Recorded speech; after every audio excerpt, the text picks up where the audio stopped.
Choose to tell the truth, even if you've been lied to.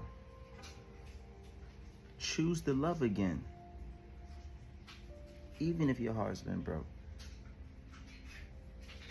Don't let nobody stop you from learning and growing.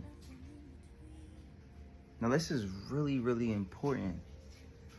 We've all been lied to at some point in our lives.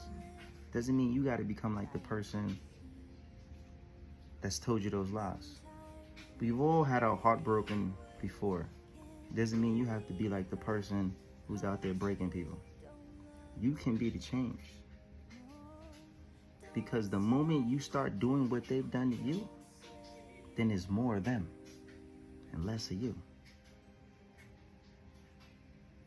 Damn. These are the type of things we got to teach our kids right now.